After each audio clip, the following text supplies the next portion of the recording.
जोड़ी जा सकती है, ये सूत्र रूप है, ये विस्तार नहीं है। जैसे मैं थोड़ा सा विस्तार देने के लिए कि लॉर्ड मैकाले ने भारत के लोगों को वो देखने में भारतीय दिखे, लेकिन भीतर से उनके विचार, उनके भाव, उनके संस्कार पूरी तरह से अंग्रेजों जैसे हो जाए। माने वो भारतीय संस्कृति से, भारतीय परंपराओं से, भारतीय सभ्यता से घृणा करने लग जाएं। हैं भारतीय, लेकिन वो भीतर से घृणा करने लग जाएं भारतीय संस्कृति से, भारतीय मूल्यों से, परंपराओं से, संस्कृत आदर्शों से, सभ्यता से, और हर चीज में उनको विदेशी अच्छे लगें, हर चीज में उनको विदेशी दर्शन, विदेशी सभ्यता, विदेशी संस्कृति वही उनको सर्वोच्च लगे। ऐसे ऐसे लोग तैयार करने का एक पूरा का पूरा षड्यंत्र रचा। तो शिक्षा जो है वो अपनी है ही नहीं, जिसको हम पढ़ रहे हैं। जो अक्षर ज्ञान है उसका मेरा विरोध नहीं है, वो ठीक है, विज्ञान और तकनीकी, लेकिन उसके पीछे जो पूरा का पूरा एक सब्जेक्ट हमारे यहाँ इतिहास है, एक सब्जेक्ट हमारे यहाँ भूगोल है, एक शास्त्र राजनीति शास्त्र है, ये तमाम जो अलग अलग सब्जेक्ट है। तो मैं शिक्षा और कानून व्यवस्था इसको किस तरह से हम पर लादा गया, इसका मैं इसलिए कह रहा हूं कि ये 11 तो मात्र बिंदु हैं, इनका विस्तार तो बहुत गहरा है। तो 2 बिंदुओं के ऊपर थोड़ा सा चर्चा करने के लिए भाई राजीव जी को आमंत्रित कर रहा हूं, और पूरी भारतीय राजनीति के ऊपर, भारतीय इतिहास के ऊपर, भारत की शिक्षा व्यवस्था के ऊपर, भारत की चिकित्सा व्यवस्था से लेकर के जो ये भारत की जो भ्रष्ट व्यवस्थाएं चल रही हैं, उन सब के ऊपर जो इन पिछले 60-62 वर्षों में आजादी के नाम पर हमारे साथ जो धोखा हुआ, उसके ऊपर बहुत गहरा अध्ययन भी किया है और उसके ऊपर बहुत अनुशीलन चिंतन भी किया है। तो एक बार अपने सभी योग साधकों की ओर से भाई राजीव जी का बहुत बहुत अभिनंदन भी।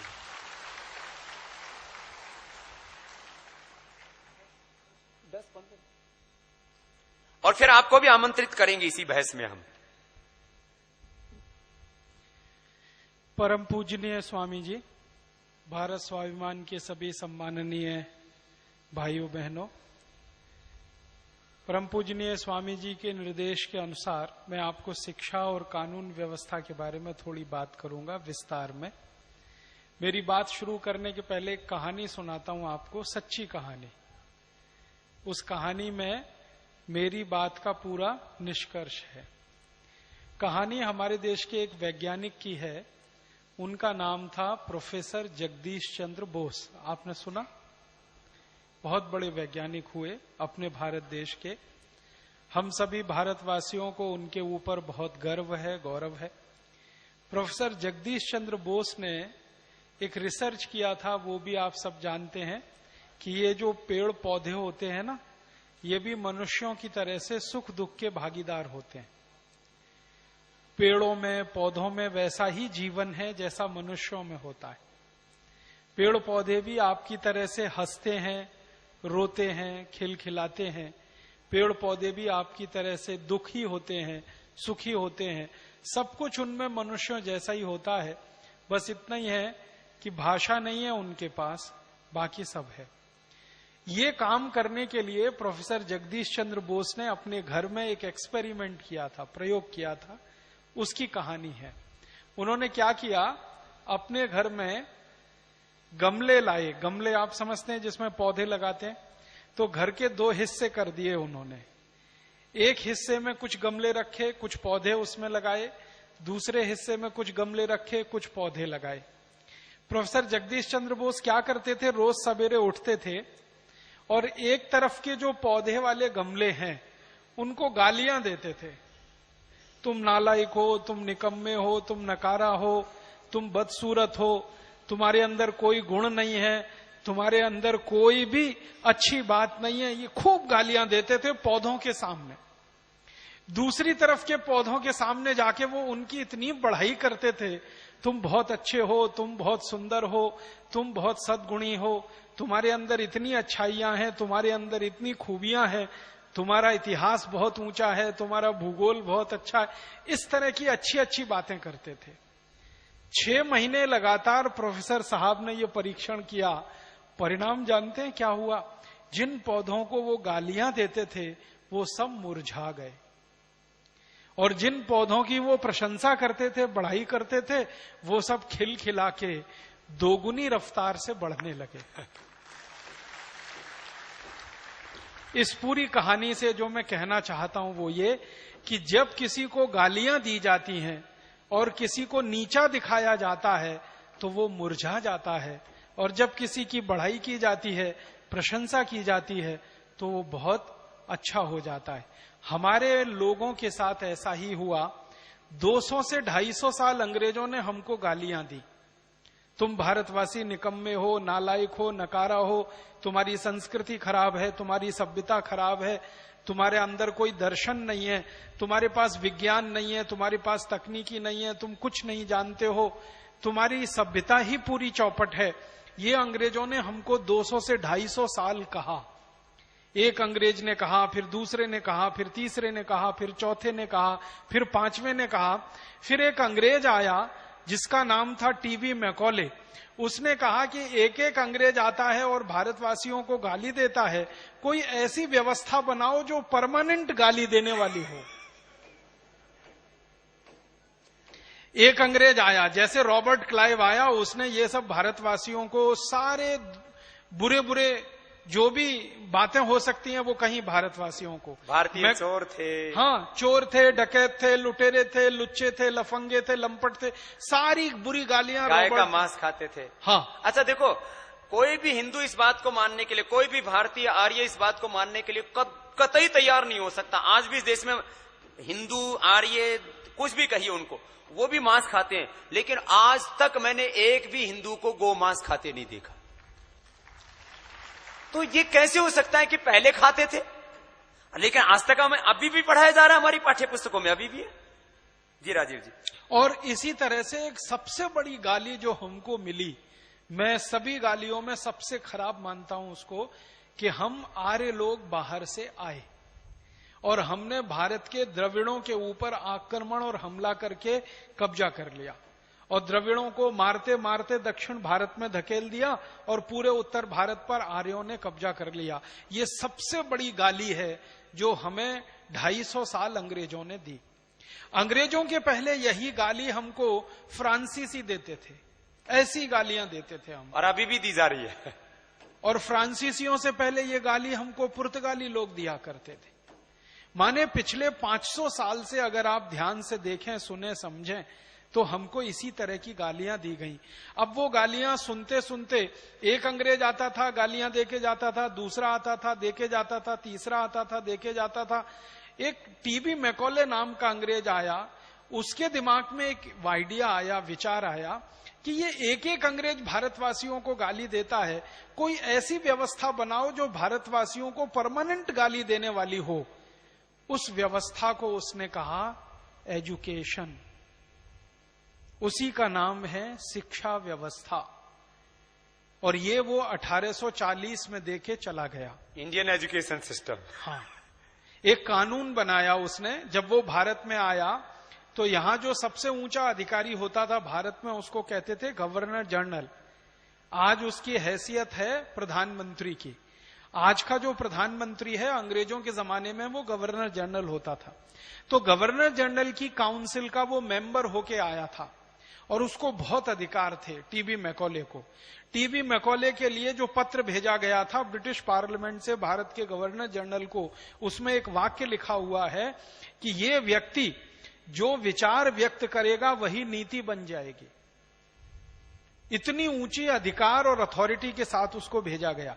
तो मैकॉले ने आके जो सबसे खराब काम एक किया हमारे हिसाब से, और अंग्रेजों के हिसाब से सबसे अच्छा काम, कि उसने लगातार गाली देने वाला एक तंत्र बना दिया, जिस तंत्र का नाम उसने रखा शिक्षा व्यवस्था, एजुकेशन। और इस एजुकेशन में इस तरह से विषय डाले गए कि हरेक विषय भारतवासियों को गाली देने वाला सिद्ध हो, और भारतवासी लगातार ये गालियां सुनते सुनते मुरझा जाएं और आत्मग्लानि की स्थिति में पहुंच जाए, उनको अपने धर्म संस्कृतियों के प्रति घृणा हो जाए। उसने जो इतिहास बताया हमारे देश में, जो इतिहास हम पढ़ते हैं, उस इतिहास को जानबूझकर राजाओं का इतिहास बताया। आप जानते हैं हमारा पूरा इतिहास आज आप पढ़ें, जो मैकॉले के द्वारा रचित है या मैकॉले एजुकेशन के द्वारा दिया हुआ है, उस इतिहास में राजाओं के बारे में ही कहानियां हैं, प्रजा के बारे में कहीं कुछ नहीं है, ऋषियों के बारे में कुछ नहीं। हमारे एक राजा से दूसरे राजा की लड़ाइयां हो रही हैं, तो सारे इतिहास में लड़ाइयां ही लड़ाइयां हैं। आप मुझे एक बात बताओ, अगर सब एक दूसरे से लड़ते ही रहेंगे तो समाज कहां बचेगा? समाज तो खत्म हो जाएगा। भारत तो 1000 साल पहले ही खत्म हो जाता अगर हर एक राजा दूसरे से लड़ रहा होता।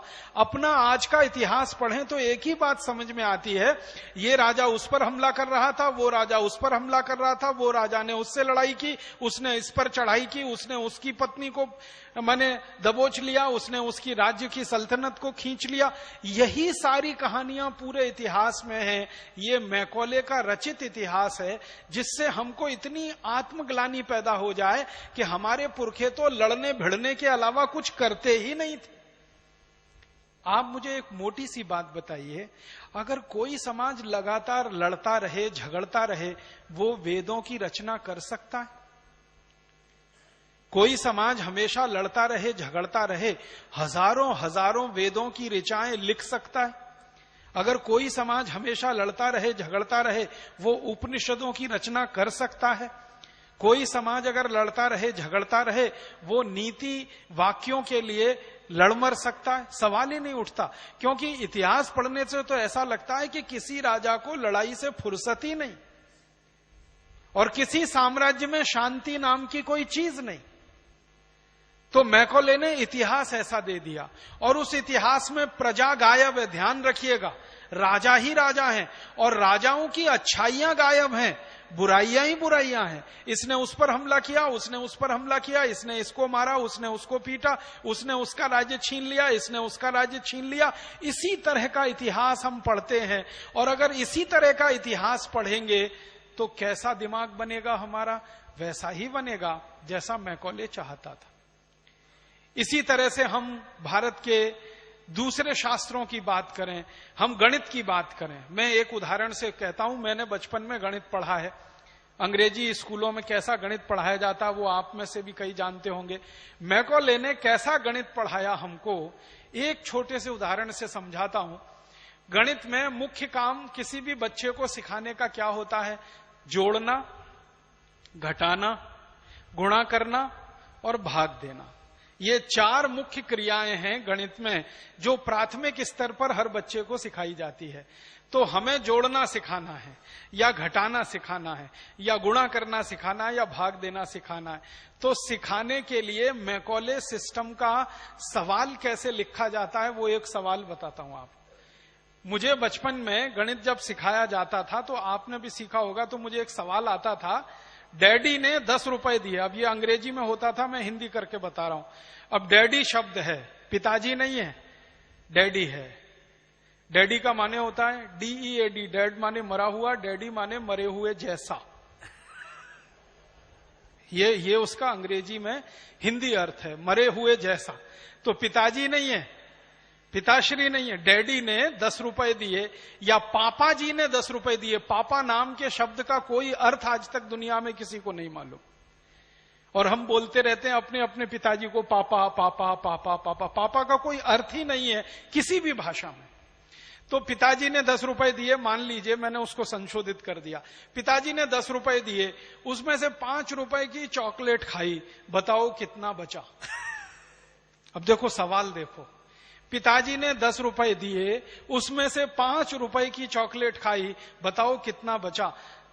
हम क्या सिखाना चाहते हैं? घटाना, सब्सट्रैक्शन सिखाना चाहते हैं, घटाना। उदाहरण क्या लिया? पिताजी ने 10 रुपए दिए, 5 रुपए की चॉकलेट खाई, तब कितना बचा?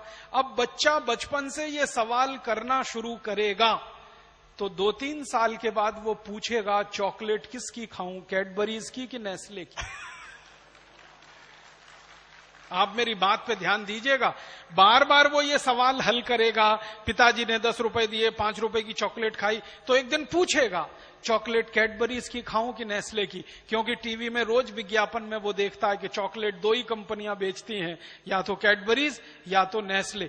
तो हमने बच्चे को घटाना नहीं सिखाया, हमने बच्चे को घटाना सिखाने के बहाने चॉकलेट का उपभोक्ता बनाया। अगर यही सवाल मुझे सिखाना हो, मैं भारतीय आदमी हूं, और वैदिक पद्धति में अगर ये सवाल सिखाना हो, या वैदिक पद्धति की ना भी बात करूं, भारतीय पद्धति में ये सवाल सिखाना हो, तो माफ करेंगे, इसको सिखाने के लिए मैं ऐसे सिखाऊंगा, पिताजी ने 10 रुपए दिए, मैंने 5 रुपए किसी गरीब को दान कर दिए, बताओ कितना बचा। सवाल तो एक ही है ना, घटाना ही सिखा रहे हैं हम। 10 में से 5 गए, 5 बचा, यही हम उसको सिखा रहे हैं। लेकिन सवाल की जो भाषा है, वो एक जगह पिताजी ने चॉकलेट के लिए 5 रुपए दे दिए, दूसरी जगह पिताजी ने दान करने के लिए 10 रुपए दिए। अगर हर बच्चा 2-3 साल यही सवाल करेगा करेगा करेगा, तो एक दिन पूछेगा ये दान क्या होता है, फिर पूछेगा दान क्यों देना चाहिए, फिर पूछेगा दान किसे देना चाहिए। अगर वो दान के बारे में पूछने लगेगा, दान क्या होता है, क्यों दिया जाता है, क्यों देना चाहिए, तो अपने आप वो भारतीयता में आ जाएगा। और अगर 10 रुपए में से 5 रुपए की चॉकलेट खाएगा, तो हमेशा वो अंग्रेजी सभ्यता में ही जाएगा। और एक उदाहरण से, मैं बचपन में जब पढ़ता था, आप भी पढ़ते होंगे, तो हमको कहते थे ऐसे लिख के लाओ, हमको होमवर्क दिया जाता था ऐसे लिख के लाओ। तो हमारी टीचर को क्या विषय सूझते थे ऐसे के लिए, वो कहती थी तुम पिकनिक मनाने गए, उस पर ऐसे लिख के लाओ।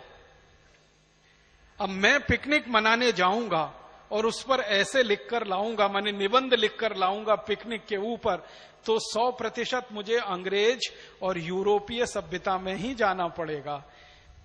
मुझे ये कभी नहीं कहा किसी भी टीचर ने कि तुम निबंध लिखकर लाओ।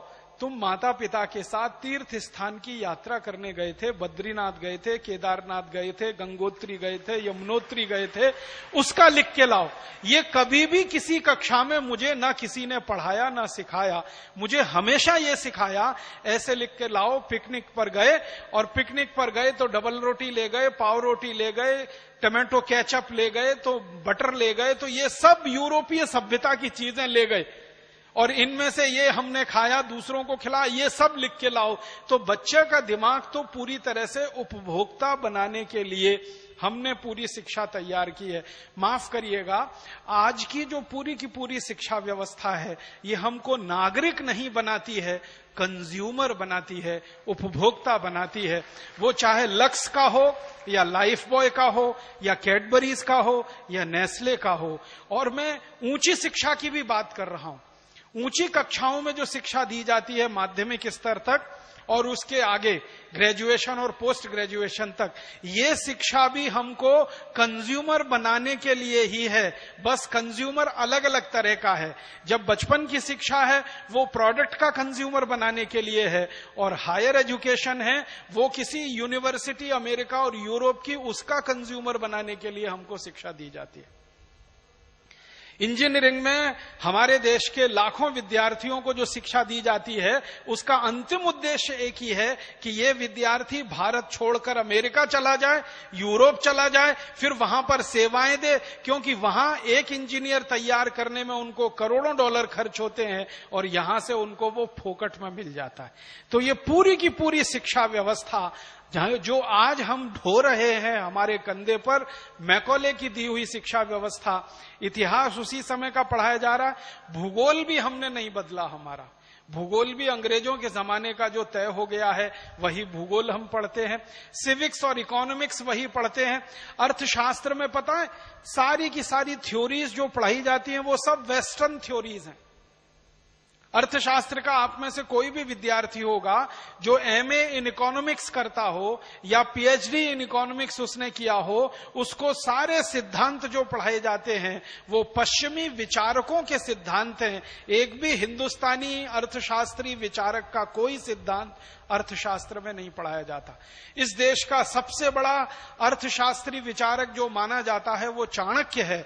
चाणक्य का एक भी सिद्धांत एमए इकोनॉमिक्स में नहीं है, बीए इकोनॉमिक्स में नहीं है, इंटरमीडिएट में नहीं है, हाई स्कूल में नहीं है, उसके पहले भी कहीं नहीं है। सारे के सारे पश्चिमी अर्थशास्त्रियों के सिद्धांत। इसी तरह से एक दर्शन शास्त्र विषय पढ़ाया जाता है, फिलोसॉफी। पूरा का पूरा फिलोसॉफी भरा पड़ा है पश्चिमी विचारकों से। देकार्ते का थ्योरी पढ़ लीजिए, लेबिनिज का थ्योरी पढ़ लीजिए, अरस्तु का थ्योरी पढ़ लीजिए, और या सुकरात का थ्योरी पढ़ लीजिए। और उनके थ्योरीज जब मैंने पढ़ने शुरू किए तो इतनी हंसी आती है कि ऐसे मूर्ख विचारकों की थ्योरीज अगर हम पढ़ते हैं तो हम मूर्ख ही पैदा होंगे, अकल वाले तो हो नहीं सकते। आपको एक छोटा उदाहरण दूं, सुकरात का नाम आपने सुना है? The great great philosopher of western world, पूरे पश्चिमी समाज का सबसे बड़ा विचारक और दर्शन शास्त्री। और उसके बाद अरस्तु का नाम आपने सुना है? दोनों की एक मान्यता सुनना ध्यान से और फिर सिर पीटना अपना कि अगर यही महान दर्शन शास्त्री हैं वो, तो फिर हमारे सबसे खराब दर्शन शास्त्री उनसे अच्छे। दोनों स्वामी जी कहते हैं स्त्री को शरीर में आत्मा नहीं होती। ध्यान से सुनना इसको, माताएं बहनें और ज्यादा ध्यान से सुने इसको। अरस्तु कहता है, और ये सुकरात अरस्तु दोनों कहते हैं स्त्री को शरीर में आत्मा नहीं होती। स्त्री ऐसे होती है जैसे मेज या कुर्सी और मेज को कभी भी उठाकर फेंका जा सकता है, स्त्री को भी कभी भी उठाकर फेंका जा सकता है। ये दर्शन है सुकरात का, ये दर्शन है अरस्तु का, जिस पर हमारे यहां बड़े बड़े लोग पीएचडीज करते हैं। और एक जगह तो सुकरात इतनी खराब बात कहता है, स्त्री ऐसे होती है जैसे कोई कपड़ा, जब जरूरत पड़ी उतार के फेंक दिया, जब जरूरत पड़ी पहन लिया। और अरस्तु तो उससे भी एक कदम आगे जाके कहता है कि कपड़ा शरीर पर हमेशा नहीं धारण किया जा सकता, इसलिए स्त्री को भी हर समय साथ में नहीं रखा जा सकता। आप इससे भी ज्यादा सिर पीटेंगे। कोई नहीं। ये सुकरात के विचार हैं, ये अरस्तु के विचार हैं।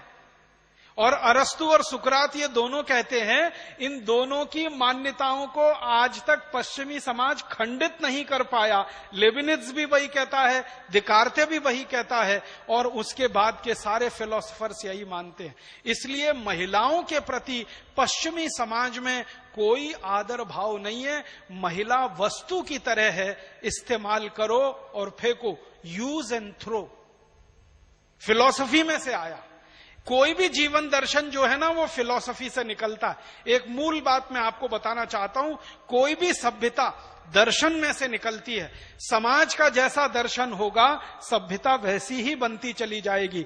पश्चिमी समाज का दर्शन स्त्रियों के बारे में यह है कि स्त्री वस्तु की तरह से है, उसमें आत्मा नहीं है। आपको एक जानकारी दूं, सन 1950 तक ब्रिटेन में, बहुत ध्यान से सुनना इस बात को, सन 1950 तक ब्रिटेन में, अमेरिका में, फ्रांस में, जर्मनी में, स्वीडन में, स्विट्जरलैंड में और डेनमार्क में, इतने देशों में सन 1950 तक किसी भी महिला को वोट देने का अधिकार नहीं था। आपको मालूम है ये बात?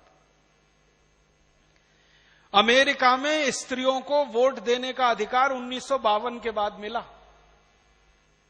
और सन 1950 तक यूरोप और अमेरिका के किसी भी देश में स्त्रियों को बैंक अकाउंट खोलने का अधिकार नहीं था। बैंक अकाउंट या तो उसके पति का हो सकता है, या उसके बेटे का हो सकता है, या भाई का हो सकता है। किसी महिला का बैंक अकाउंट नहीं हो सकता।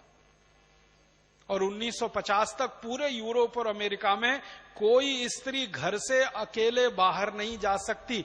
भले बाहर जाना हो तो 4 साल के पिद्दी से भाई को साथ लेना पड़ेगा, भले वो लड़की 20 साल की हो। 4 साल का भाई है उसका, जो कोई सुरक्षा नहीं कर सकता, वो उसके साथ जाएगा, वो अकेली नहीं जा सकती। इतनी पाबंदियां महिलाओं पर लगाकर रखी हैं पश्चिमी समाज ने, इसलिए वहां पर वीमेन्स लिबरलाइजेशन नाम का आंदोलन चला, जो सैकड़ों साल तक चला। और उस आंदोलन की थोड़ी सी सफलता मिली कि 1952 में आके कुछ देशों ने वोट देने का अधिकार दिया, 1957 में आकर कुछ देशों में स्त्रियों में बैंक अकाउंट खोलने का अधिकार मिला। और आपको मालूम है, अभी 20 साल पहले तक यूरोप में स्त्रियों की तनख्वाह और पुरुष की तनख्वाह में जमीन आसमान का अंतर था। अभी 20 साल पहले तक कोई एक काम आप करो तो पुरुष को अगर $100 मिलेंगे तो स्त्री को वही काम करने के $30 ही मिलेंगे। क्यों? कहा जाएगा इसमें तो आत्मा नहीं है। और मुझे बहुत खराब लगता है ये कहते हुए कि यूरोप और अमेरिका में अभी 20 साल पहले तक 3 स्त्रियों की गवाही एक पुरुष के बराबर होती थी। 3 स्त्री जो बात कहेंगी, एक पुरुष वो कहेगा, ये बराबर माना जाता था। ये उनकी सभ्यता है, ये उनका दर्शन है। अब ये सभ्यता और ये दर्शन लेकर टीबी मैकॉले भारत आया।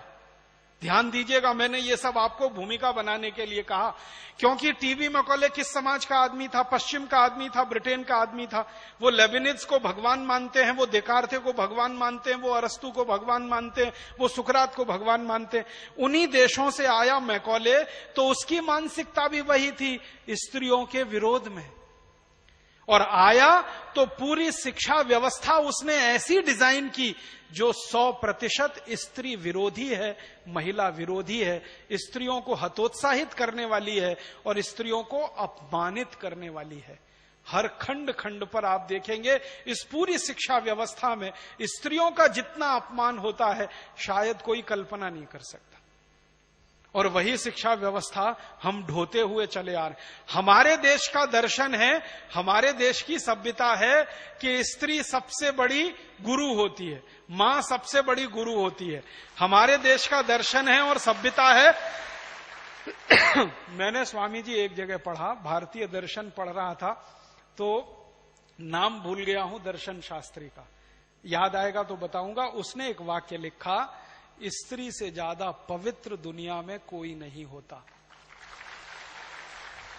और उस दर्शन शास्त्री ने यहां तक लिखा है कि पुरुष में पवित्रता तब आती है जब वो स्त्री की कोख से जन्म लेता है, अन्यथा उसमें पवित्रता नहीं होती है।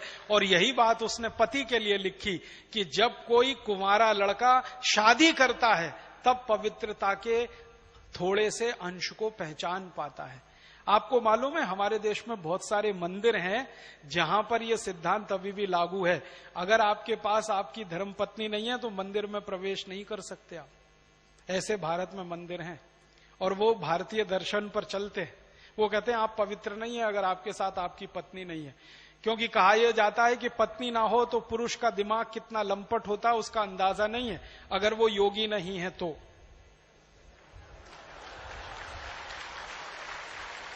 योगी है तो उसका अपना कंट्रोल है इंद्रियों पर, मन पर। योगी नहीं है तो वो पता नहीं कहां कहां जाएगा, कहां कहां मुंह मारेगा, चरेगा, खाएगा, कुछ मालूम नहीं। एक बात सीधी सी यही है इसमें तो कि व्यक्ति जो है, एक इंसान जिसको हम पुरुष कहते हैं, पुरुष कोई आसमान से तो गिरा नहीं।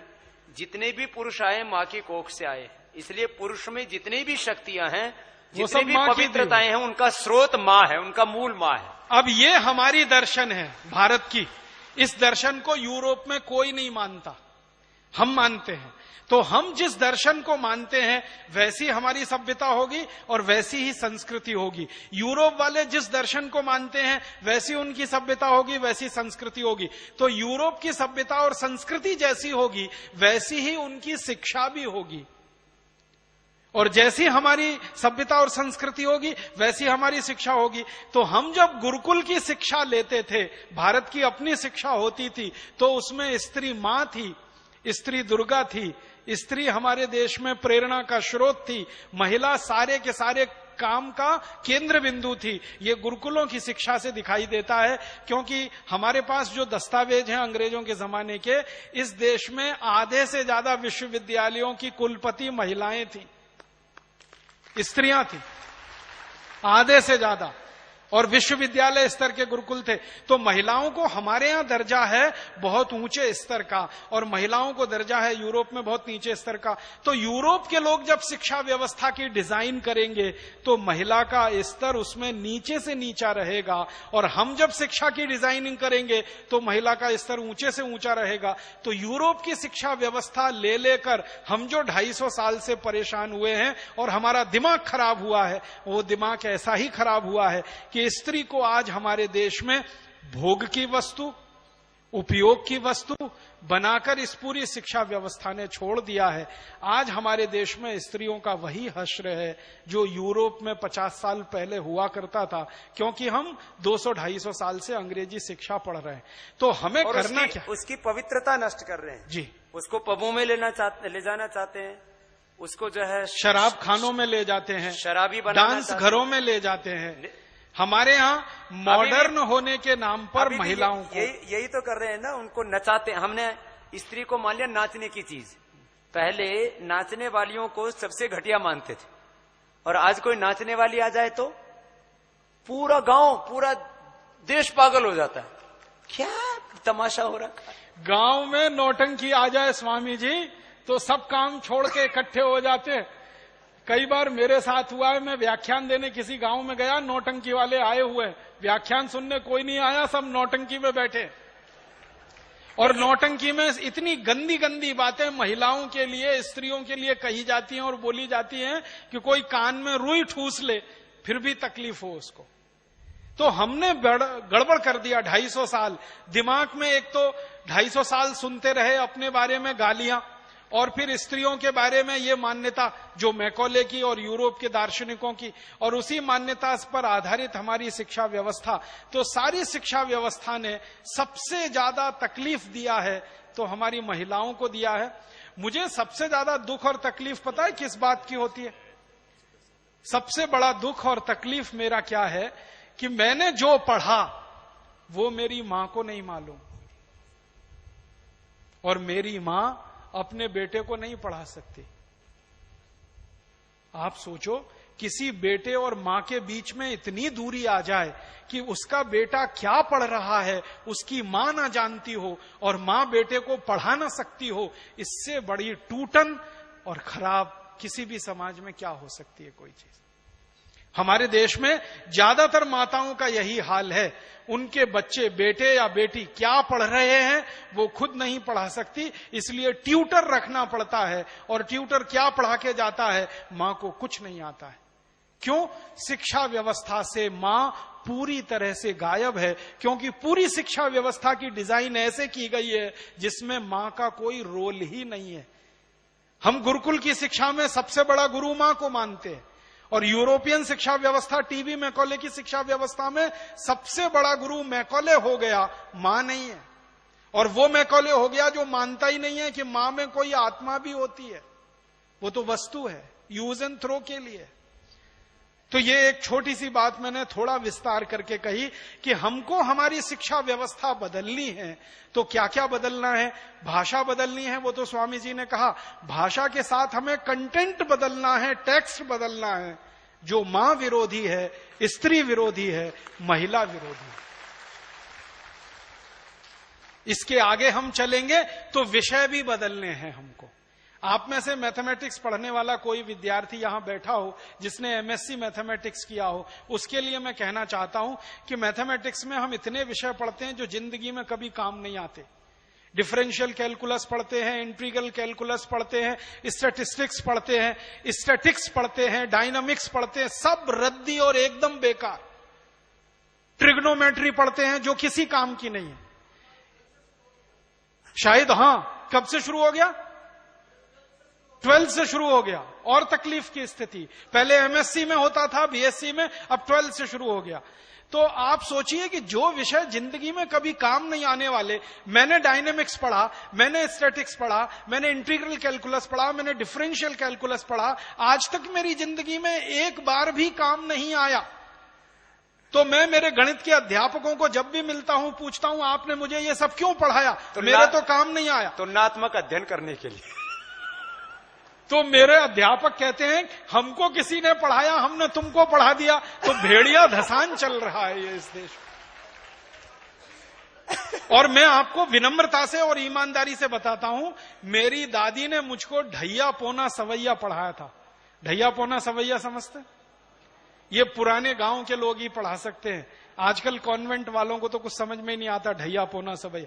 मेरी दादी जो कभी स्कूल नहीं गई, किसी कॉलेज में नहीं पढ़ी, एकदम हरफ निरक्षर, काला अक्षर भैंस बराबर अगर आप उसको कहना चाहें तो कह सकते हैं, उसने मुझे ढैया पोना सवैया के पहाड़े सिखाए और वो रोज मेरे जिंदगी में काम आते हैं, हर समय मेरी जिंदगी में काम आते हैं। दादी स्वर्गवासी हो गई है तो भी मेरे काम आ रहे हैं और अगले जब तक मैं जिंदा रहूंगा मेरे काम आएंगे। भारतीय गणित है ना ये। तो मेरा कहना है कि जो चीज जिंदगी भर काम आती है वो हम क्यों नहीं पढ़ाएं? स्त्रियों को सम्मान देने वाली बातें हमारी शिक्षा व्यवस्था में क्यों न हो? विषय हमारे ऐसे होने चाहिए, सारे विषय एक तरफ से ऐसे होने चाहिए जो स्त्री को सम्मान दे सके, क्योंकि गुरु हमारी मां ही है। तो स्त्रियों को सम्मान आ सके ऐसा टेक्स्ट बनाना है, ऐसा सिलेबस बनाना है। हमारे देश में हम एक जिम्मेदार नागरिक बने, ना कि किसी कंपनी के उपभोक्ता। आजकल एक सर्व शिक्षा अभियान चल रहा है ना, सर्व शिक्षा अभियान का एक ही उद्देश्य है, हर व्यक्ति को एबीसीडी सिखाना। और एबीसीडी सिखाने के पीछे उद्देश्य क्या है? टीवी पर आने वाले विज्ञापन वो पढ़ सके, L for Lux, P for Pepsi, C for Coca Cola, ये बताना उसको। एबीसीडी बताने के पीछे एक ही उद्देश्य है और कोई उद्देश्य नहीं। वो कहते हैं ना साक्षरता साक्षरता साक्षरता, शिक्षा की बात नहीं करते, साक्षरता की बात करते हैं, ताकि विज्ञापनों में फर्क आप पढ़ सकें और एक अच्छी कंपनी के अच्छे उपभोक्ता बनकर अपनी जेब कटवा सकें और उस कंपनी की लूट बढ़ा सकें। तो हमें पूरी शिक्षा व्यवस्था जो कंज्यूमर बनाने के लिए मैकॉले हमारे यहां छोड़कर गया, इसको बदल देना है और एक जिम्मेदार भारतीय नागरिक बनाने की शिक्षा व्यवस्था हमें लानी है। इसके लिए भारत स्वाभिमान का अभियान है और यही हम करें, ये हमारी अभीष्ट इच्छा है। धन्यवाद, आभार। ये तो एक ही विषय हुआ आपका अभी, और इसमें वो एक हम चीज और भी जोड़ना चाहते हैं। अक्षर की बात कर रहे थे ना अभी, लय मानी लक्स, सी मानी कोका कोला और जो है अ मानी अपराध, शय मानी शराब, ये सारे के सारे से बाहर निकाल के, जहां अभी तो शिक्षा में एक ही पक्ष लिया था, शिक्षा में चिकित्सा है। हमें जो चिकित्सा पद्धति पढ़ाई जाती है कि एमबीबीएस डॉक्टर बनता है, पूरी दुनिया मानती है कि चिकित्सा क्षेत्र के, चिकित्सा शास्त्र के, चिकित्सा पद्धति के जो फोर फादर हैं, मूल गुरु हैं, वो कौन है? महर्षि चरक और सुश्रुत। लेकिन दुर्भाग्य से हमारे देश में जो एमबीबीएस डॉक्टर बनाए जाते हैं उनको चरक, सुश्रुत, धन्वंतरी और शारंगधर का नाम तक नहीं पढ़ाया जाता, पतंजलि का नाम तक नहीं पढ़ाया जाता। ये पूरी चिकित्सा का पूरा शास्त्र और उसका पूरा इतिहास वो भी हमें बदलना होगा। हम एलोपैथ के, आयुर्वेद के डॉक्टर अलग अलग बनाएंगे, लेकिन एलोपैथ का चिकित्सक भी पैदा होगा तो ये मानेगा कि चिकित्सा के मूल गुरु तो भारत के ऋषि मुनि थे। ऐसी बात हम पैदा करनी चाहिए।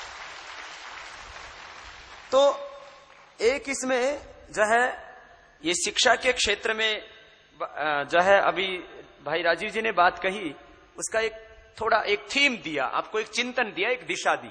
ऐसे ही दूसरी बात जो मैं कह रहा था, कानून व्यवस्था जो दूसरा पक्ष है, तो हमने जो 11 मुद्दे आपके सामने रखे थे, स्वास्थ्य, शिक्षा, स्वदेशी, ग्रामीण स्वावलंबन, जल प्रबंधन। जल प्रबंधन की एक छोटी सी तरकीब मैं इसलिए बता रहा हूं, इसका संबंध देश के 84 करोड़ लोगों की जिंदगी से है। एक जमीन में मात्र 10 फीट का एक खाई खोद करके 2 फीट गहरी, 2 फीट चौड़ी, 10 फीट गहरी, और पूरे जमीन का पूरे देश का पानी रोक सकते हैं, जो नदियों में 90 से 99% जो समुद्र में जा रहा है। और इस काम को मैंने कहा हमें सरकारों की भी जरूरत नहीं, हम तो देश के लोगों से चैरिटी से ही इस काम को करा सकते हैं और इस देश के भारत को वैसा ही, भारत देश के गांव को वैसा ही समृद्ध और वैसा ही स्वावलंबी आत्मनिर्भर गांव बना सकते हैं जो कभी आजादी से पहले था। आज से 25-30 साल पहले गांव में 25-30 फीट नीचे पानी मिलता था, मैंने अपने गांव में 25 फीट नहीं 15 फीट नीचे से पानी खींच के पिया है। आज उस गांव में 150 फीट नीचे वाटर लेवल है और लोग भूख के कागार पर हैं। ये मैं इसलिए इस बात को कह रहा हूं, उस गांव के लोगों ने मुझसे बहुत बार कहा, बाबा तू बहुत बड़ा हो गया, हमारे गांव में पानी तो दिलवा दे। मैंने कहा मैं ऐसा प्रबंध करना चाहता हूं जिससे मेरे हर गांव को पानी मिले, खाली तुम्हारे गांव की नहीं सोचता, मैं पूरे भारत के गांव की सोचता हूं और ऐसा काम हम करके दिखाएंगे। तो ये मैं जल प्रबंधन की बात कर रहा था। ये काम बहुत आसान है लेकिन किसी को पड़ी नहीं है। ये हमारे भारत के कुछ जिनको हम राजनेता कहते हैं उसमें से कुछ अच्छे भी है, लेकिन ज्यादातर ऐसे नेता हैं जो चाहते हैं कि लोग गरीब बेबस लाचार बने रहें, जिससे कि उनको ज्यादा दिनों तक गुलाम बनाया जा सके, शासन किया जा सके उन पर। तो शिक्षा, स्वास्थ्य, स्वदेशी, ग्रामीण स्वावलंबन, जल प्रबंधन, स्वच्छता, भ्रष्टाचार, टैक्सों में सुधार, सामाजिक न्याय, आध्यात्मिक राष्ट्र और 100% मतदान का अनिवार्य कानून। अब इसमें एक ये अलग अलग इतने गहरे मुद्दे हैं, एक एक बात के ऊपर चर्चा करेंगे तो घंटों लग जाएंगे। लेकिन एक विषय जो बहुत जरूरी है, सारे देश में एक बात कही जाती है, देश सबसे बड़ा नहीं होता। क्या बोला जाता है जब भी पॉलिटिकल लैंग्वेज में बोला जाता है? कानून सबसे बड़ा होता है, कानून से ऊपर कोई नहीं होता। कानून अपना काम करेगा। आप हर राजनेता को ये कहते सुनेंगे, ये कानून क्या है? कानून अंग्रेजों ने हमें लूटने के लिए, हमारा शोषण करने के लिए, हमें गुलाम बनाने के लिए, हमारे ऊपर अत्याचार करने के लिए बनाए थे।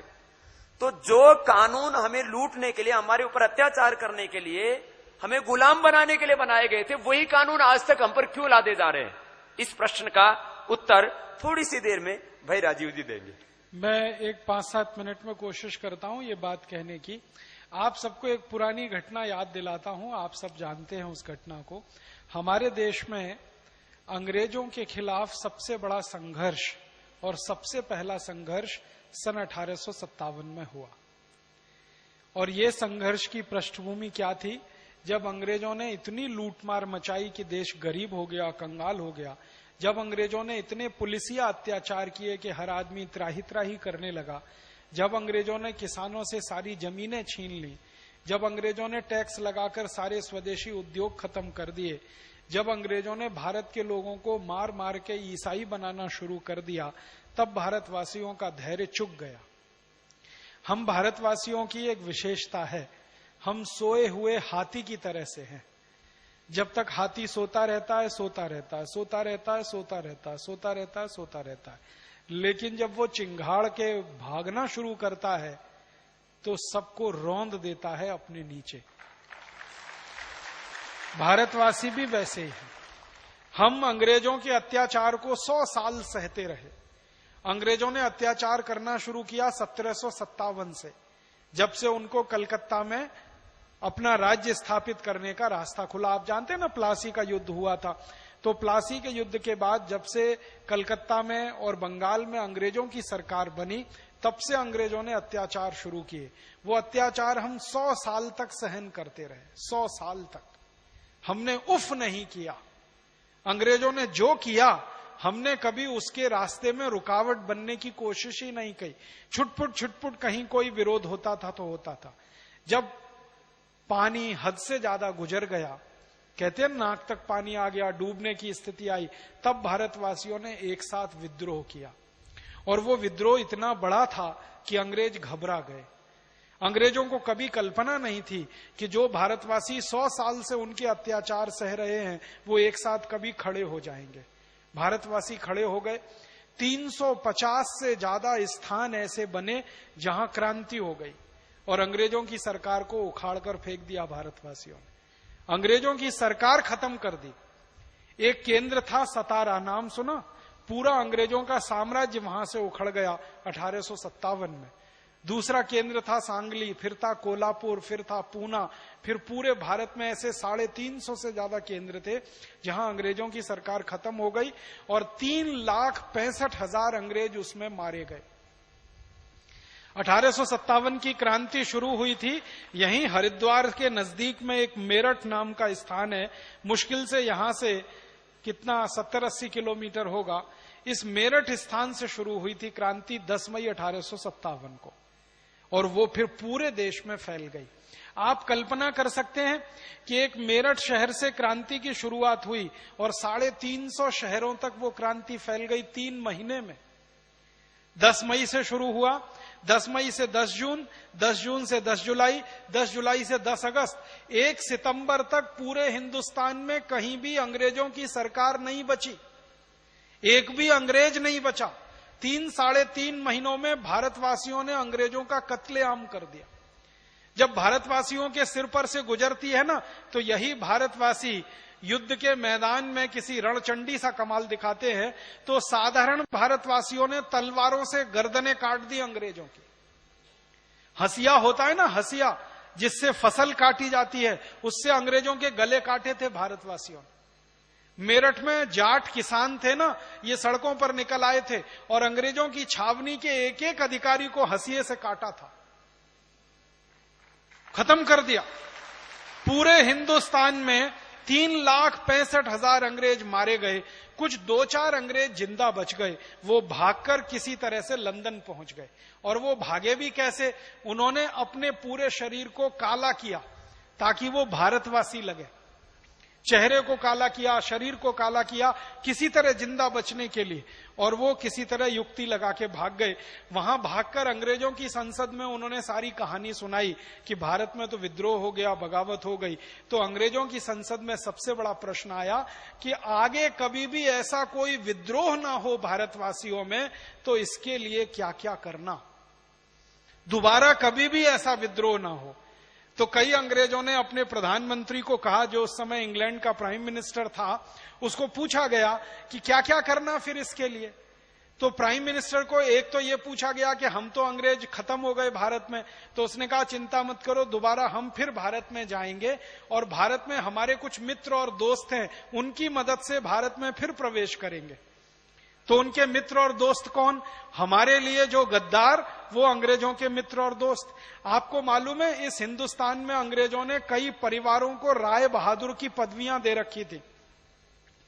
ये सारे के सारे राय बहादुर देश के गद्दार साबित हुए। सर भी देते थे, सर की पदवी, राय बहादुर की पदवी, नाइटहुड की पदवी, ये पदवियां लेने वाले सारे खानदान गद्दार निकले। उन्होंने अंग्रेजों की भरपूर मदद की।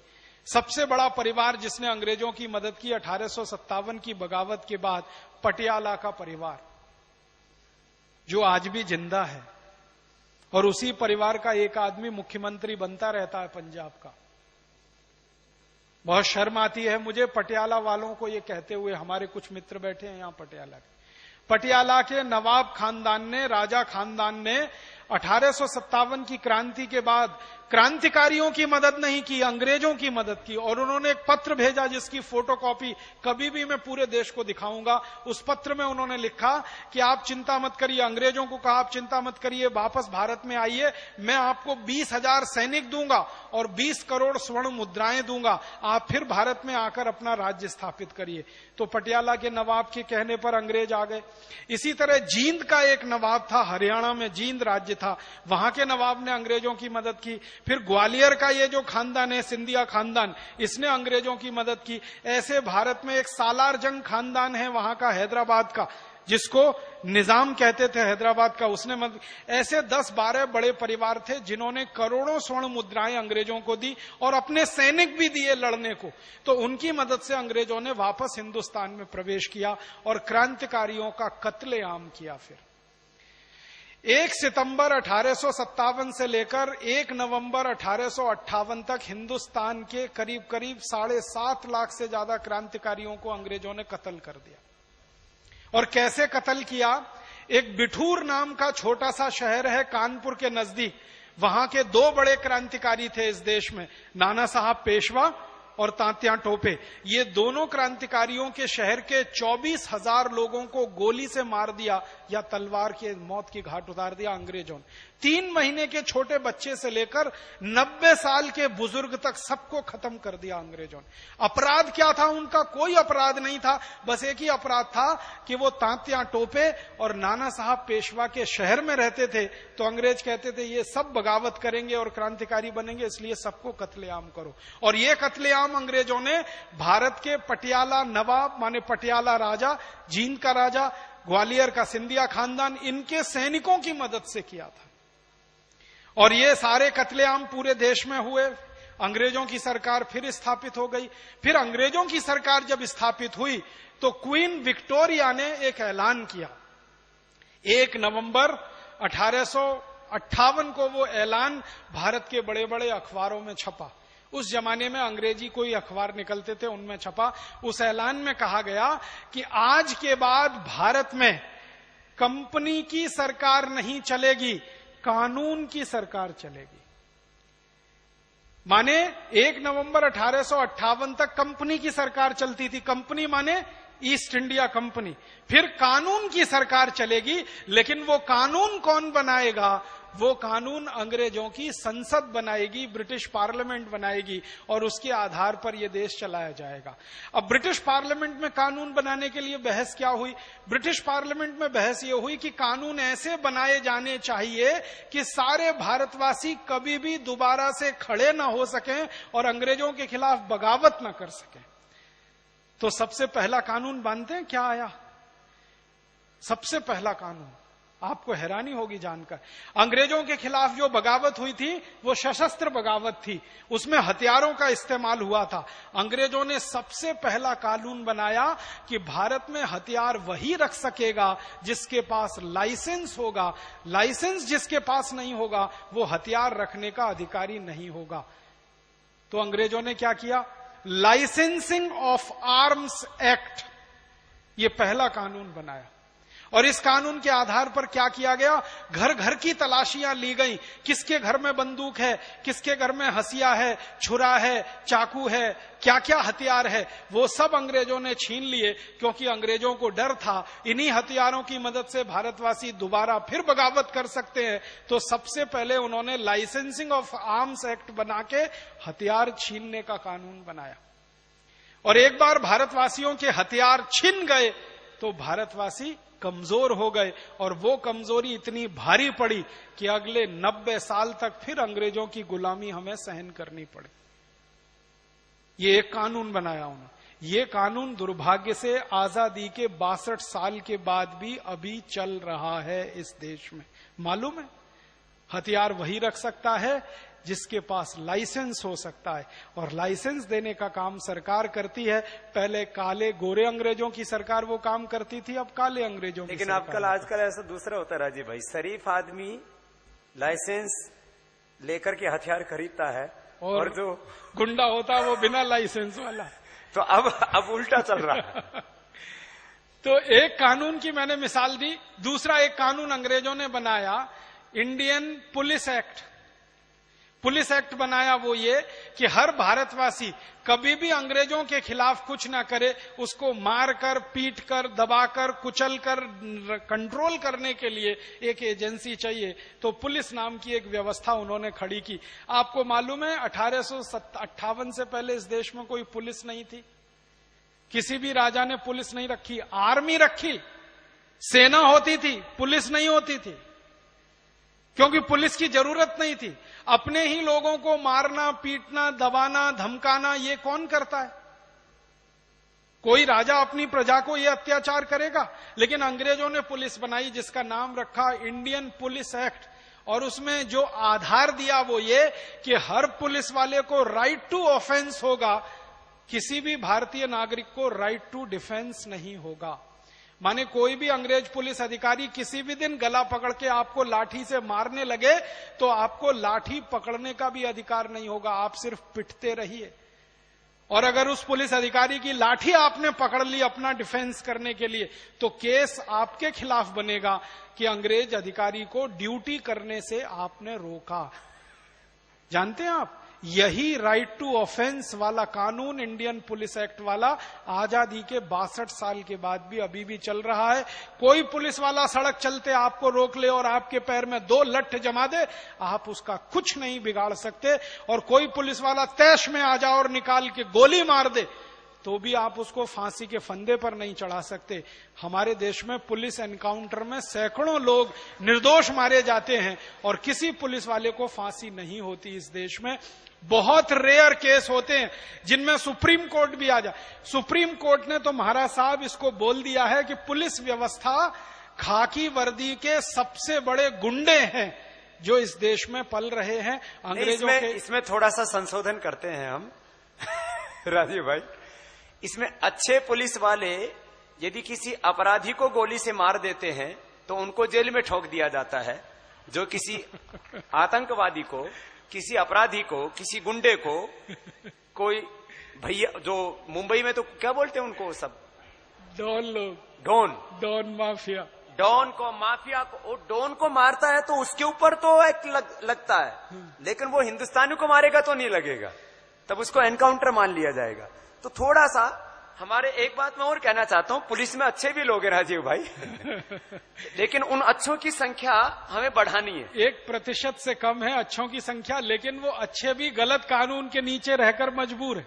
तो इसलिए उसमें अभी जैसे आर्म एक्ट वाली बात थी, आज हम अपनी सुरक्षा के लिए AK-47 लेना चाहे तो हमें नहीं मिलेगी, अपनी सुरक्षा के लिए लेना चाहे। और अपराधी सरेआम लिए घूमते हैं। इस देश में लाखों की संख्या में AK-47 है। किनके पास है? जो हमें मारने के लिए, हमें सुरक्षा के लिए हम नहीं रख सकते। तो ये इसमें ये नहीं कि हम इस कानून व्यवस्था को पूरी तरह खत्म कर देना चाहते, जंगल राज करना चाहते, इसमें संशोधन। अंग्रेजों ने ऐसी एक कानून बनाया, इंडियन सिविल सर्विसेज एक्ट। हमारे यहाँ ग्राम पंचायतें होती है ना, पहले वो काम करती थी। सरपंच होता था, गांव का प्रमुख होता था, पंचायत उसके साथ काम करती थी। जो काम ग्राम पंचायत करती थी, कभी जरूरत पड़े तो टैक्स लगाना, जरूरत पड़े तो उसको गांव के विकास के लिए खर्च करना, वो सारे अधिकार छीनकर एक कलेक्टर को दे दिए गए। और उस पोस्ट को DM कहते हैं, डिस्ट्रिक्ट मजिस्ट्रेट कहते हैं, कलेक्टर कहते हैं। और ये जिस कानून के तहत हुआ वो इंडियन सिविल सर्विसेज एक्ट, वो कानून वैसे का वैसा ही चल रहा है। एक डिपार्टमेंट है इसमें थोड़ा सा एक बात मैं बीच में टोकूंगा। इंडियन सिविल सर्विस एक्ट में एजुकेशन का पूरा प्रबंध है, लेकिन आप एक आर्मी के अंदर ऑफिसर बनने के लिए आपको एजुकेशन सर्टिफिकेट के साथ साथ आपका कैरेक्टर सर्टिफिकेट लगता है। लेकिन जो है ये इंडियन सर्विस एक्ट में कैरेक्टर कहीं खत्म सा है। हमें ऐसा करना चाहिए कि एजुकेशन के साथ में कैरेक्टर वो बराबर होना चाहिए। तो हमारे अभी भी पूरी ट्रेनिंग होती है, क्योंकि मैं दोनों ही व्यवस्थाओं से काफी अच्छी तरह से परिचित हूं। जो हमारे पुलिस और प्रशासन में जिनको तैनात किया जाता है उनके लिए ये बात सही है कि उनको अतिरिक्त प्रशिक्षण दिया जाता है, लेकिन उसमें प्रबंधकीय ज्ञान के साथ साथ में मानवीय मूल्यों का, संवेदनाओं का एक बहुत गहरा समन्वय करने की आवश्यकता है। तो ये संशोधन, इसका मतलब ये न कोई सोचे कि ये सब जो है ये बाबा जी कोई ऐसा भारत बनाना चाहते हैं जहां कानून, जहां व्यवस्था, हम उन व्यवस्थाओं को बदलना चाहते हैं जो अंग्रेजों ने हमें गुलाम बनाने के लिए जो है, अभी भाई राजीव जी कह रहे थे कि बगावत ना कर सके, सिर ना उठा सके और आजादी की मांग ना कर सके, ऐसे कानून बनाए थे। उन कानूनों को बदलना चाहते हैं और इस देश का हर आदमी आत्मसम्मान के साथ जी सके, ऐसी व्यवस्था बनाना चाहते हैं। तो ऐसे मैंने आपको 2-3 उदाहरण दिए। एक उदाहरण देके खत्म करूंगा। अंग्रेजों ने एक कानून बनाया, PWD का नाम सुना, पब्लिक वर्क्स डिपार्टमेंट, इसका कानून बनाया। स्वामी जी जल की बात कर रहे थे, मैं उसी जल की बात कहने जा रहा हूं। 1857 के पहले हमारे देश का जो जल प्रबंधन था वो ग्राम पंचायत के हाथ में था। तालाब होते थे, कुआं होते थे, बावड़ी होती थी और कई राजाओं ने नहरें भी निकाली थी। आपको मालूम है सबसे ज्यादा नहरें इस देश में महाराजा रणजीत सिंह ने बनवाई, सबसे ज्यादा नहरें। अंग्रेजों से भी ज्यादा नहरें इस देश में महाराजा रणजीत सिंह की बनाई हुई हैं। उनको ये जल प्रबंधन का सबसे बड़ा ज्ञान था इस देश में। तो बहुत सारे राजा नहर भी बनवाते थे और ग्राम पंचायतें उनकी देखरेख किया करती थी, तालाब की, कुएं की, बावड़ी की, आदि आदि। ये सब अधिकार ग्राम पंचायत के अधीन था। जब तक ग्राम पंचायतें जल प्रबंधन का अधिकार रखती थी, इस देश के सारे तालाब लबालब भरे रहते थे पानी से, कभी पानी की कमी नहीं हुई इस देश में। और पानी ऐसा रहा कि 10 फीट पर खोदो तो पानी मिल जाए। हमने देखा, ये तो मैं वही बता रहा था। तालाब जब लबालब भरे रहेंगे तो कुओं का जल स्तर बना रहेगा, बावड़ी का जल स्तर बना रहेगा। बारिश तो अच्छी होती थी उस समय, आज भी तो सारे तालाब, कुएं, बावड़ी, सारी व्यवस्था ग्राम पंचायत के अधीन थी, तो पंचायतें उनका रख रखाव करती थी, अच्छे से चलता था। अंग्रेजों ने ये सारा पंचायतों से छीनकर एक डिपार्टमेंट बना दिया, पब्लिक वर्क्स डिपार्टमेंट, PWD, और उनके हाथ में सब दे दिया। जब से ये हमारा जल प्रबंधन PWD के हाथ में आया, सब सत्यानाश हो गया। तालाब सूख गए, बावड़ियां सूख गई, कुएं सूख गए, क्योंकि PWD वालों को क्या लेना देना किसी गांव के तालाब में जल भरा है या नहीं भरा है। उनको अपनी तनख्वाह और उनका TA, उनका DA, उनका HRA, इतने से ही लेना देना है, बाकी से क्या लेना देना, क्योंकि वो तो उस गांव में रहते नहीं। जो उस गांव में रहता है उसको दर्द होगा कि मेरा तालाब भरा हुआ है या खाली है। किसी दूसरे शहर का आदमी PWD वाला जाता, उसको क्या लेना देना। तो अंग्रेजों ने ये एक एक चीजें छीन कर जो दे दिया अधिकारियों के हाथ में, उनके कारण सारा जल प्रबंधन इतना खराब हुआ है कि भारत में चेरापूंजी, जहां 150 इंच बारिश होती है, वहां पीने का पानी साल में 3 से 4 महीने मिलता नहीं है। 1 बाल्टी 10 रुपए का खरीदना पड़ता है। चेरापूंजी, जहां 150 इंच बारिश होती है साल में, वहां पीने के पानी की समस्या हो गई है। गंगा नदी, जो कभी हमेशा 365 दिन साल में भरी बहती थी, आज उस गंगा नदी में इतना इतना पानी रह गया है, आप इधर से उधर जाके पार कर सकते हैं। सारी नदियां सूख गई हैं, तालाब सूख गए हैं, कुएं तो खत्म हो गए हैं, बावड़ियां तो अब कहीं दिखाई नहीं देती हैं, दिखाई देती हैं तो खंडहर जैसी हो गई हैं, क्योंकि PWD डिपार्टमेंट्स किसी की कोई साथ समार नहीं करने जा रहा। अकेले दिल्ली शहर में 1857 से पहले 70 तालाब थे दिल्ली में, आज दिल्ली में 2-3 तालाब रह गए हैं बस। ये PWD ने हमारे देश में कर दिया। तो अंग्रेजों ने क्या किया कि गांव के लोगों के हाथ की सारी व्यवस्थाएं छीनकर अपने हाथ में ले लिया और उनको बेदरकार छोड़ दिया।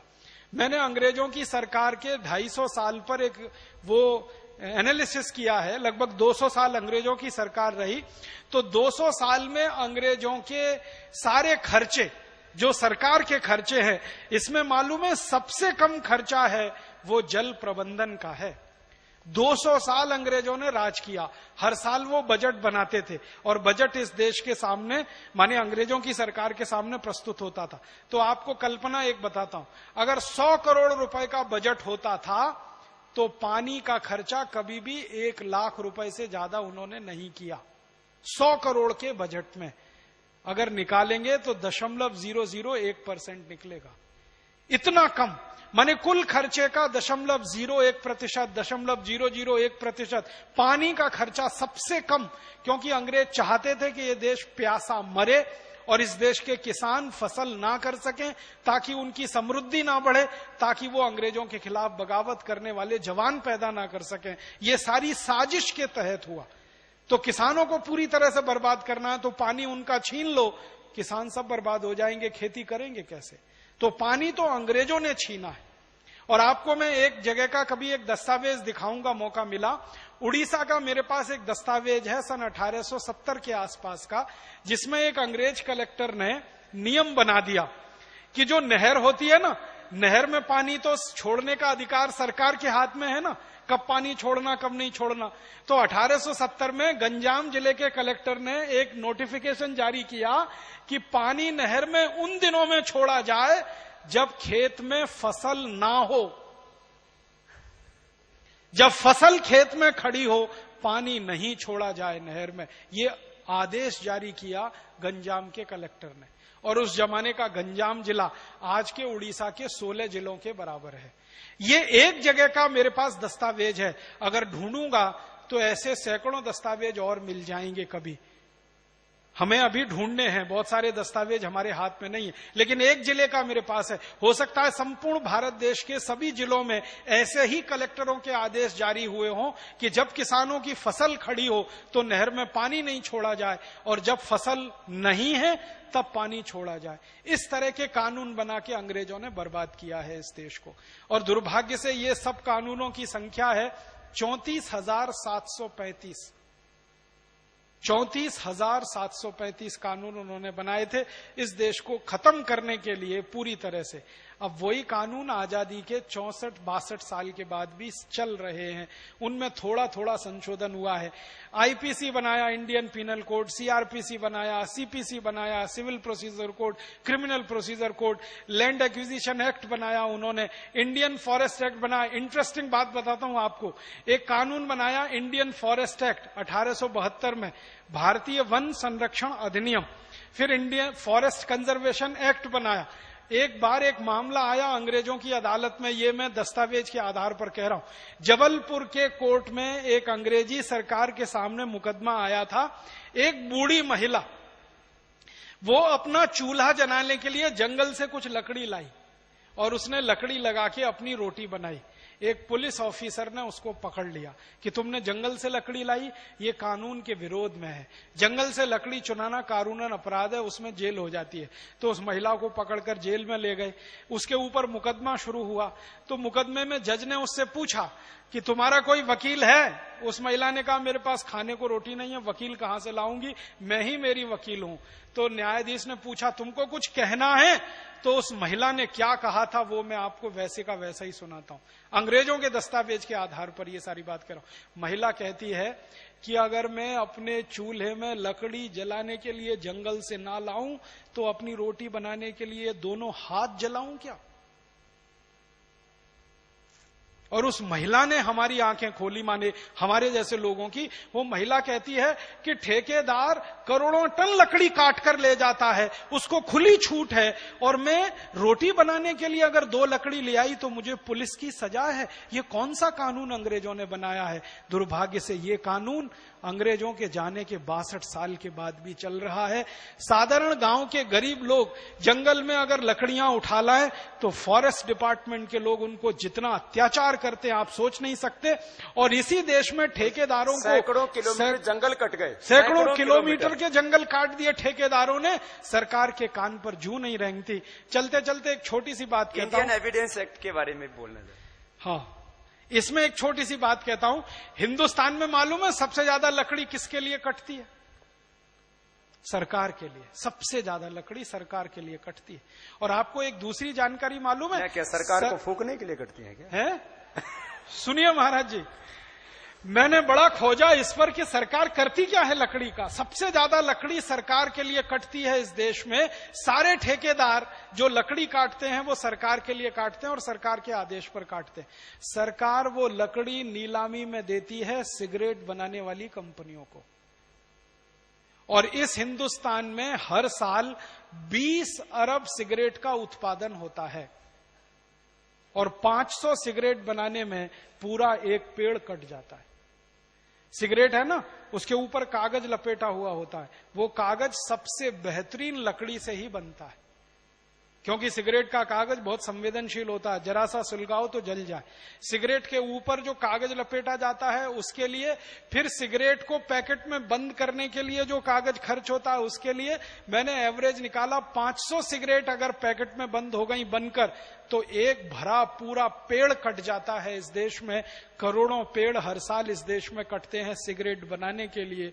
और वो सिगरेट बनकर जो धुआं निकलता है, उस धुएं से जो फेफड़े गलते हैं और उससे जो कैंसर होता है और उससे जो मौतें होती हैं और उन मौतों पे देश का जो नुकसान होता है वो एक अलग हिसाब है। और फिर यही सरकार कितनी बेईमान और हरामखोर है कि सिगरेट के खिलाफ विज्ञापन नहीं आना चाहिए टीवी में, उसके लिए नाटक भी करती है। सिगरेट के खिलाफ सिनेमा में कोई सीन नहीं होना चाहिए, उसके लिए भी नौटंकी यही सरकार करती है। और मद्य निषेध विभाग भी इसी सरकार का है और सिगरेट के खिलाफ विज्ञापन करने का विभाग भी। क्या हरामखोरी इस देश में लोकतंत्र के नाम पर चल रही है, ये आप जरा सोचिए, समझिए। शराब वाला कब से वैध कानून? पहले शराब बेचना हमारे यहाँ पर बहुत घृणित काम माना जाता था। शराब बनाना और शराब बेचना ये हमारे यहाँ पर घृणित माना जाता था। पिछले दिनों मैंने एक बात उठाई कि भाई जो शराब बेचने वाले लोग हैं वो व्यापारी जो है वो अत्याचारी हैं, वो माफिया हैं और वो मौत के सौदागर हैं। तो कुछ लोगों ने इस पर टिप्पणियां भी की कि बोले बाबा जी वो तो कानून के दायरे में काम कर रहे हैं। पहले शराब बनाना और बेचना दोनों घृणित माने जाते थे, गैर कानूनन माने जाते थे। भारत की राजनीतिक व्यवस्था करोड़ों वर्ष पुरानी है, उसमें कभी भी शराब को वैधता नहीं थी, माने उसको गैर कानूनन माना जाता था शराब बनाना और उसकी बिक्री करना। तो वो शराब वाला कानून कब 1840 से आया स्वामी जी, जिसका नाम है सेंट्रल एक्साइज एक्ट। ये पहले सेंट्रल एक्साइज और सॉल्ट टैक्स एक्ट होता था, जिसमें शराब और ये नमक दोनों आते थे। तो 1840 से शुरू हुआ ये इस देश में। ये मैं इसलिए कह रहा हूं कि 1840 से पहले भारत में शराब बनाना और बेचना दोनों घृणित काम माने जाते थे, दंडनीय अपराध माने जाते थे।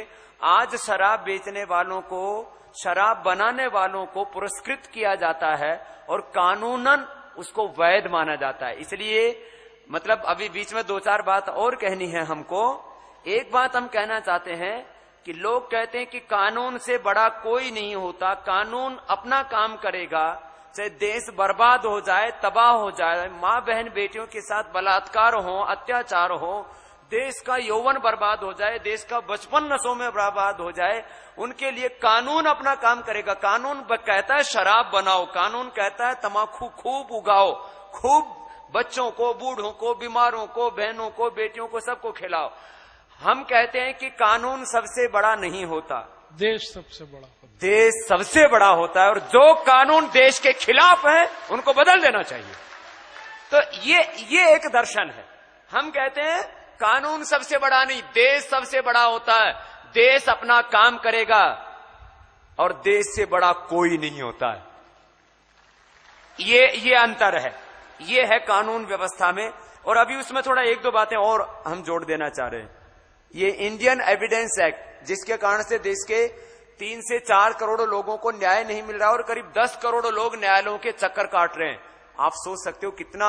ये मैंने एक बार दैनिक भास्कर में पूरा का पूरा इसके ऊपर पूरा फ्रंट पेज आधा भरा हुआ था, और उसकी पूरी स्टडी मैंने की, आज से 3 साल पहले की बात है। तो करीब 10 करोड़ लोग न्यायालयों के चक्कर काट रहे हैं। 3.5 से 4 करोड़ लोग तो उसके अंदर सीधे जुड़े हुए हैं, फिर उनके गवाह और उसके वकील, कुल मिलाकर के हर परिवार का एक सदस्य औसतन। ये हालात क्यों है, इसका थोड़ा सा बताते हैं आपको। कि लोग कहते हैं ना बाबा कानून में क्या बदलने की जरूरत है, कानून तो अपना काम कर रहा है, कानून तो सबसे बड़ा होता है, कानून को बदलने की बात करोगे तो आपको भी जेल में डाल देंगे। ये इंडियन एविडेंस एक्ट बना 1890 में, और 1890 में अंग्रेजों ने ही बनाया इसको। अंग्रेजों के सामने ये बड़ा प्रश्न था कि भारत की न्याय व्यवस्था को कैसे खत्म किया जाए। तो भारत की न्याय व्यवस्था क्या थी और अंग्रेजों ने उसको कैसे खत्म किया। भारत की न्याय व्यवस्था के बारे में एक ही छोटी कहानी सुनाता हूं। हमारी न्याय व्यवस्था कैसी होती थी। एक राजा का नाम आपने सुना, विक्रमादित्य, चंद्रगुप्त विक्रमादित्य, बहुत न्यायप्रिय राजा। हमारे देश के किसी भी राजा की कहानी आप पढ़ना तो पहला ही वाक्य मिलेगा, वो न्यायप्रिय था, प्रजावत्सल था। हर राजा इस देश में न्यायप्रिय हुआ, माने न्याय देने का काम इस देश में राजा करता रहा। तो चंद्रगुप्त विक्रमादित्य के राज्य में 2 महिलाएं आई। एक बार एक मुकदमा आया, 2 महिलाएं थी, एक बेटा था। एक मां कहती थी मेरा बेटा है, दूसरी मां कहती थी मेरा बेटा है। राजा के सामने मुकदमा पेश हुआ तो राजा ने उसका न्याय करने के लिए कहा कि तलवार लाओ और आधा आधा काट दो, आधा एक मां को दे दो, आधा दूसरी मां को दे दो। तो जैसे ही तलवार आई और बच्चे को काटने के लिए तलवार उठाई गई तो तुरंत असली मां चिल्लाने लगी, नहीं नहीं इसको काटो मत, लगे तो पूरा का पूरा दूसरी मां को दे दो। राजा समझ गया असली मां यही है जो अपने बच्चे को अपनी आंखों के सामने कटता हुआ नहीं देख सकती।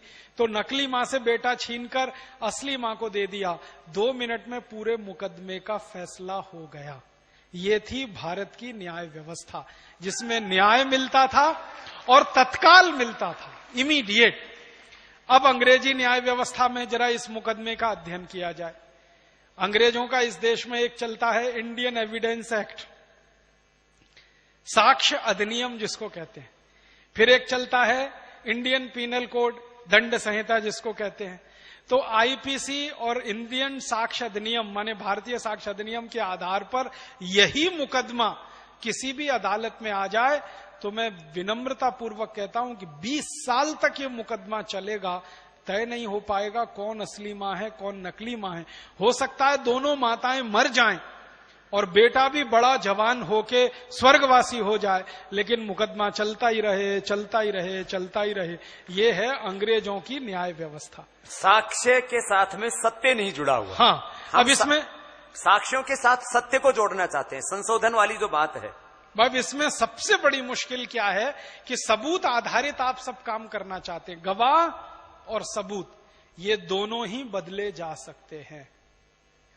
गवाह भी बदला जा सकता है और सबूत तो इतने आसानी से मिटाए जाते हैं और नए बनाए जाते हैं कि आप कल्पना नहीं कर सकते। इसी कारण से चूंकि गवाह बदल जाते हैं, गवाह पता है कैसे बदलते हैं?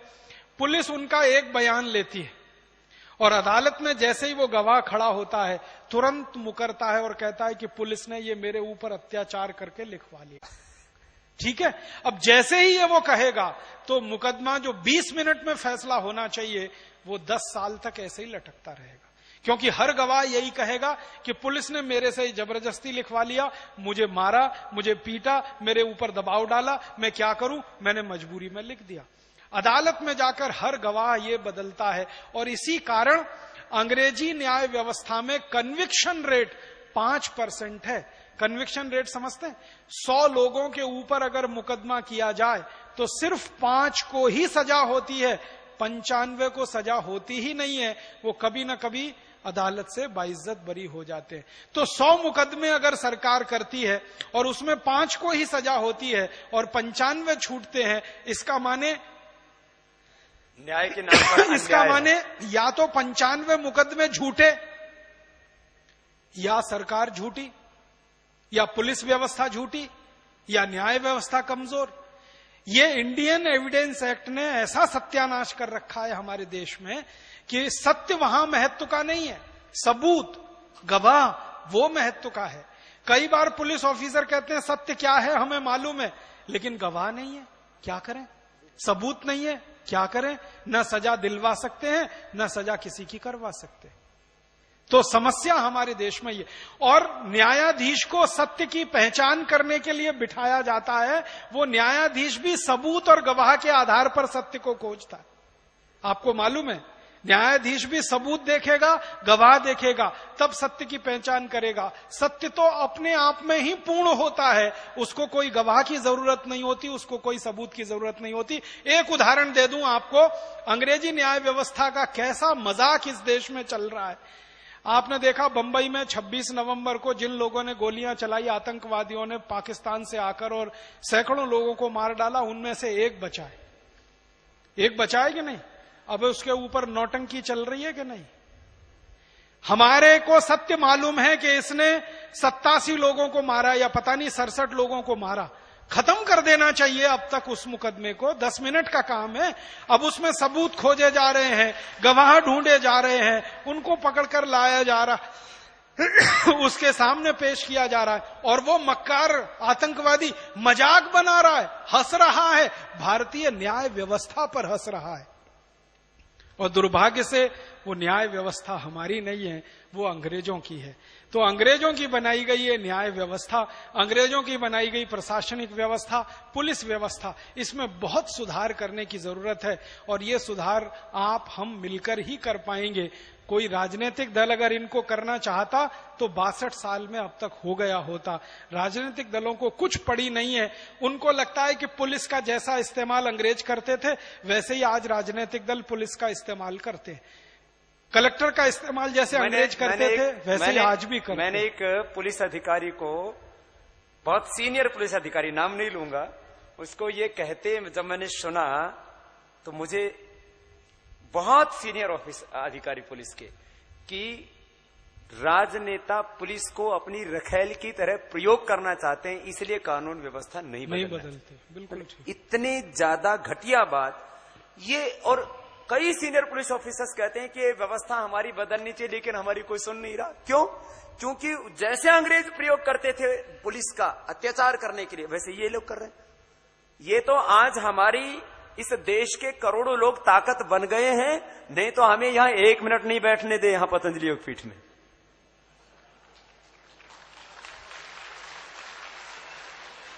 मुझे बहुत लोगों ने कहा, बोले बाबा जी आपको भी शंकराचार्य जी की तरह उठा करके जेल में ठोक देंगे।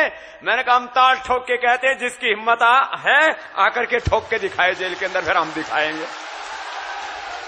मेरे से बहुत लोगों ने कहा, बोले बाबा जी ये गवर्नमेंट आपके खिलाफ ये कर देगी, ये गवर्नमेंट वो कर देगी।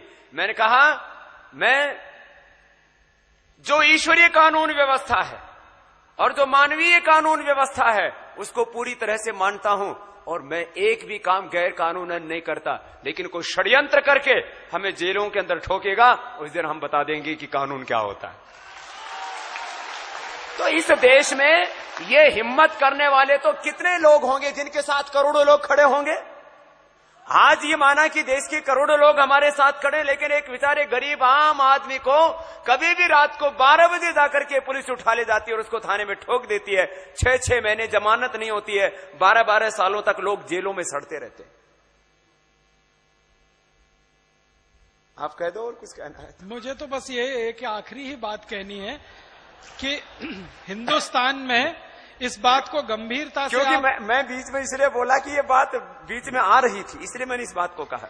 आपको सिर्फ ये चिंतन करने के लिए एक बात मैंने कही कि भारत की पूरी न्याय व्यवस्था, दुर्भाग्य से अंग्रेजी न्याय व्यवस्था, भारत का तो उसमें कुछ भी नहीं है, अंग्रेजी न्याय व्यवस्था जो आज हमारे देश में चल रही है, इसमें कन्विक्शन रेट सिर्फ 5% है। इस बात को ध्यान रखिए। माने 100 मुकदमे अगर किए जाते हैं तो 5 को ही सजा होती है, 95 उसमें से छूट कर निकल जाते हैं, चाहे वो बलात्कार के अपराधी हों, चाहे मर्डर के अपराध। आपको मालूम है बड़े बड़े क्रिमिनल्स इस देश में चुनाव लड़ लेते हैं, मर्डर करने के बाद चुनाव लड़ लेते हैं, क्योंकि सबूत उनके पक्ष में होते हैं और गवाहों को वो फोड़ लेते हैं। तो सबूत और गवाह के आधार पर चलने वाली इस व्यवस्था की सबसे बड़ी कमजोरी ये है, गवाह अगर कमजोर है तो या तो बिकेगा या डर में टूटेगा, और सबूत तो कभी भी बदले जा सकते हैं। आपको मालूम नहीं है, फॉरेंसिक लैब की रिपोर्ट्स पूरी की पूरी बदल दी जाती है। ऐसी हमारे देश में घृणित व्यवस्था है, इसलिए न्याय मिल नहीं पाता।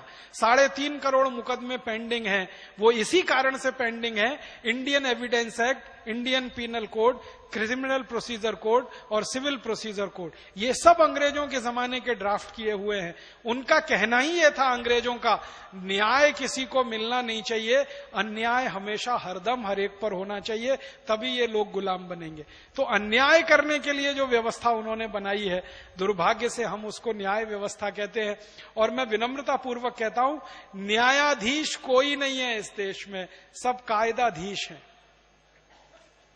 क्योंकि कायदे और कानून के हिसाब से फैसला करते हैं, न्याय कभी नहीं देते।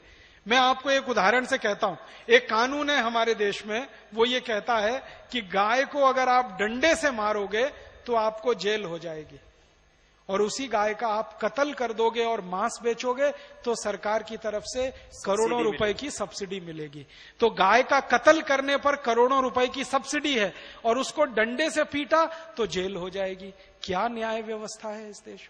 अब इस कानून के आधार पर कभी कोई फैसला देगा न्यायाधीश, तो गाय की हत्या करने वाले को कभी कोई सजा नहीं हो पाएगी, और गाय को बेचारे डंडे से मारने वाले किसान को हमेशा जेल में ही रहना पड़ेगा। तो कानून अगर गलत है तो न्याय कहां मिलेगा? इसलिए हमारी आज की व्यवस्था कायदाधीशों की व्यवस्था है, न्यायाधीशों की व्यवस्था नहीं है। हमको करना है कि न्यायाधीशों की व्यवस्था लानी है, इस कायदाधीशों की व्यवस्था से देश को बाहर निकालना है। धन्यवाद, आभार।